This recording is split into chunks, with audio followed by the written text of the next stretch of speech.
Hey folks, I'm Charlotte and you're listening to the White Mountain Sound. Today I'm joined by Sam from House Lights based out of Manchester. Sam, how you doing today? Doing very well. How are you? I'm well. Tell me a little bit about the EP, so what kind of mindset has the band been in while working on this project? So this will be our first major compilation release since we released our debut album, "What It Means to Feel," back in 2023. Those songs were written primarily between Matt and I. Matt's the lead guitarist for the band. He writes primarily all of the music, and then I'll come in and sort of do the lyrics, and we'll discuss theme and work all that out between ourselves.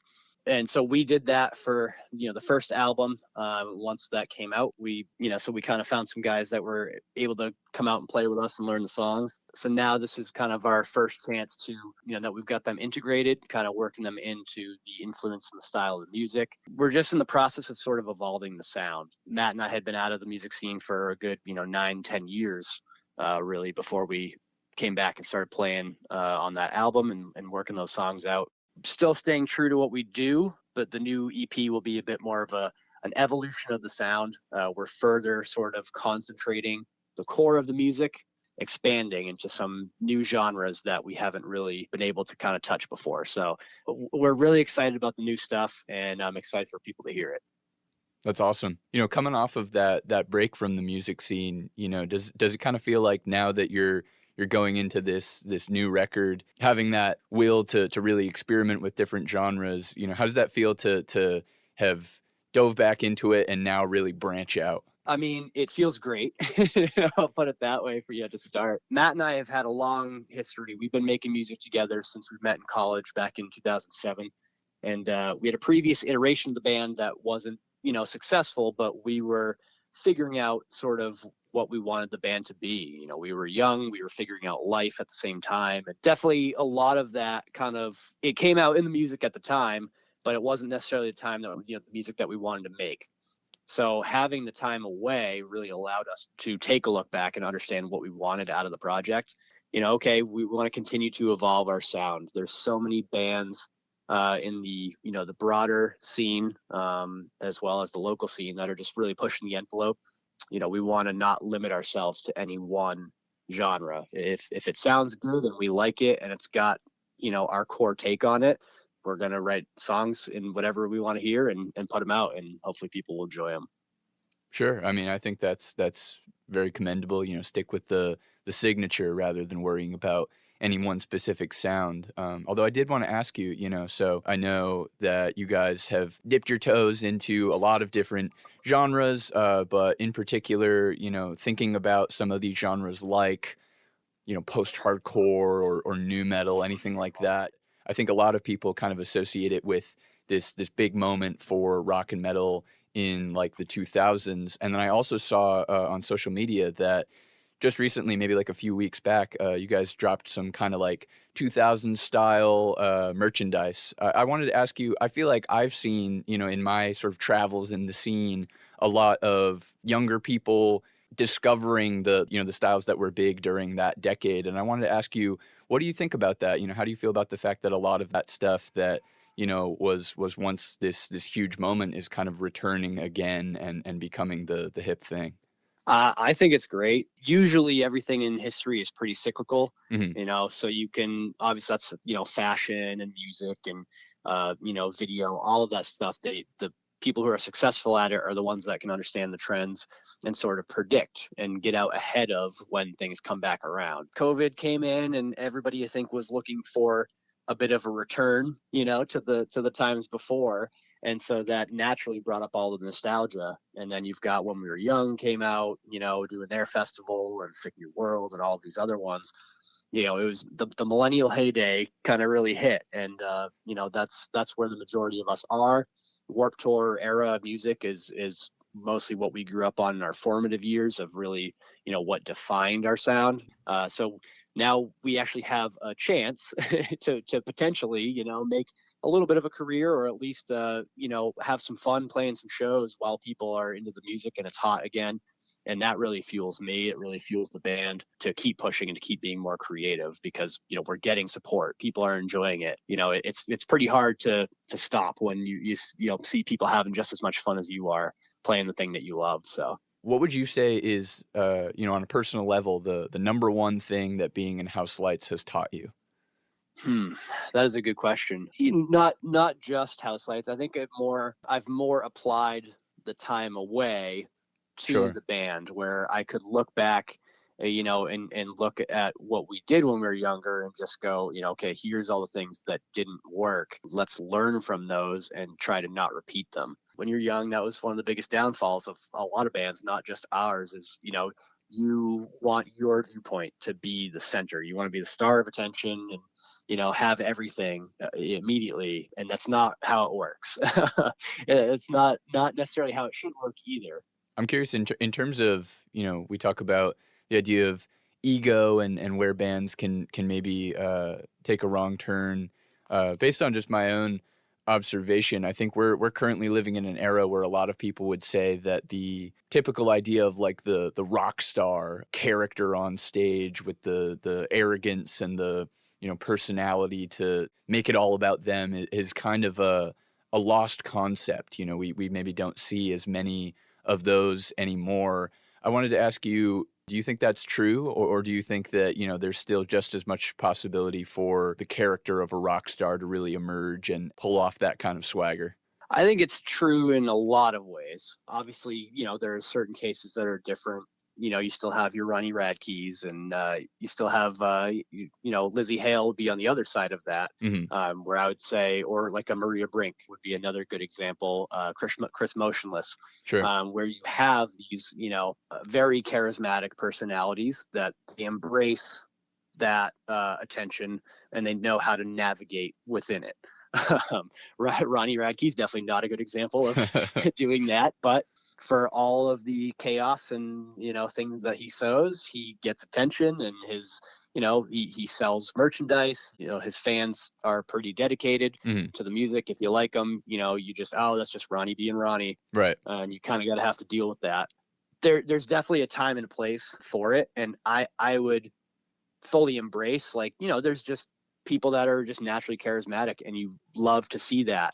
There's a part of me that really appreciates, stage antics and choreography and, that personality shining through, because it can pull a lot of people together. I would not lump myself into that.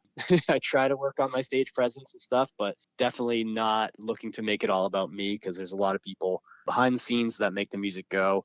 And really the fans are what determines our success.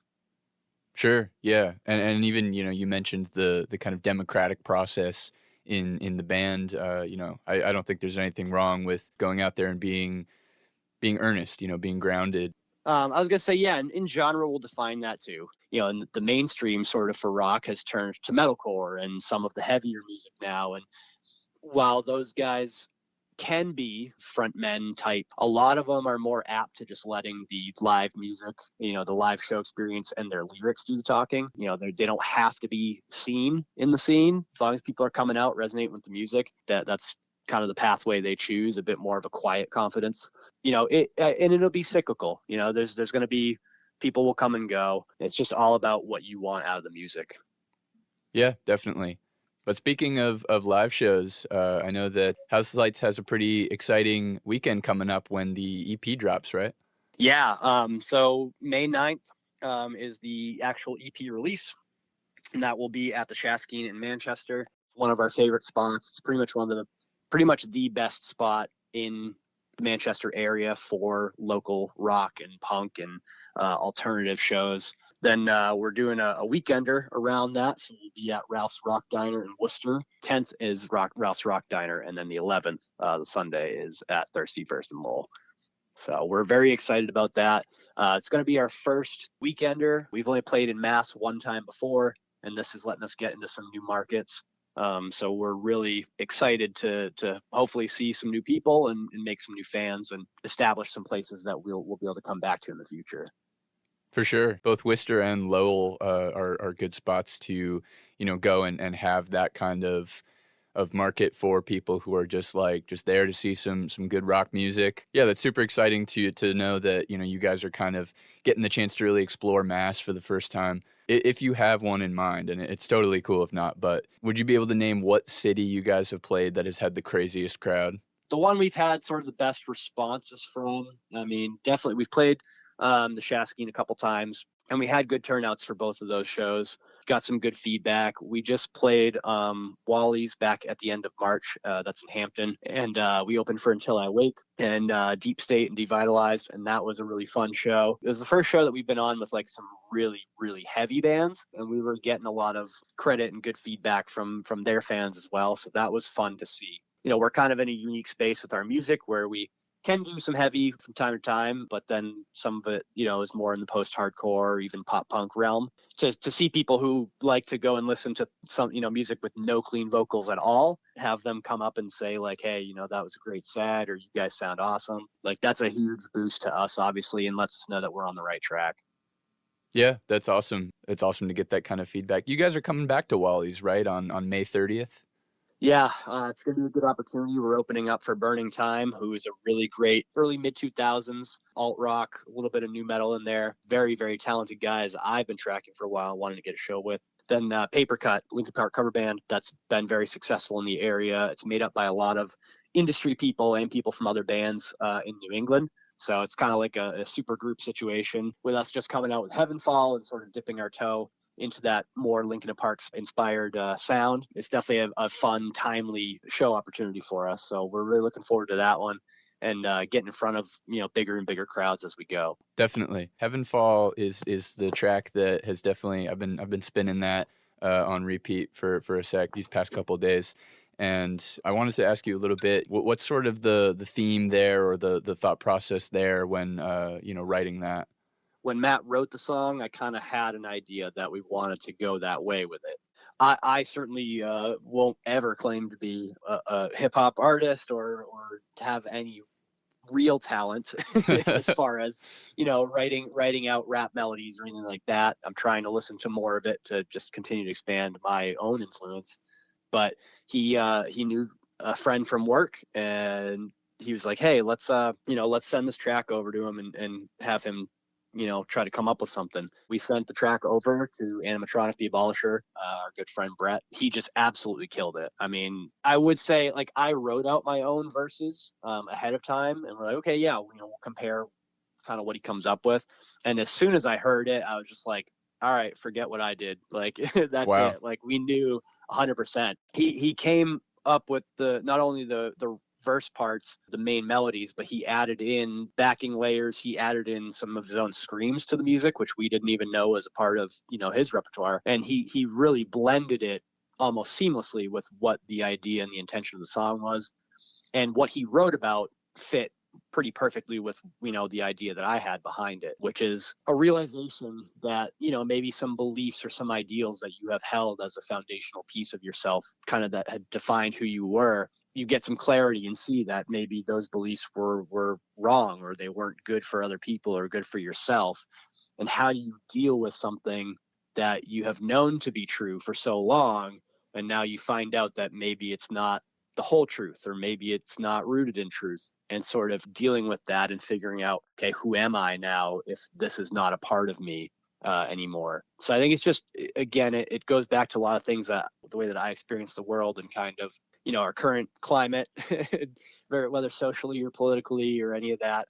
I definitely take a lot of influence from that. But to have Brett come in and also like do something that matched where my brain was at was really cool, and it's made all the difference. The song is so dynamic and just very fun for us, because it's, again, something we don't normally do, but that we're definitely going to be looking to explore more in the future. Yeah, no, that sounds like some awesome collaboration, and I gotta tell you, it takes some guts to hash out something like that in your music, that experience of, achieving that kind of clarity, and especially, as you say, with the current climate that we're living in. Yeah, it's not easy to do, but I spend most of my time thinking about music and how it relates to my own personal experience. So a lot of the songs I write about things that I wish, or that I want to, tell myself or remind myself of, that I would be better off if somebody had imparted this knowledge to me, or took a second to let me know, like, hey, they understand, how I'm feeling, and they're, in the same boat, and they,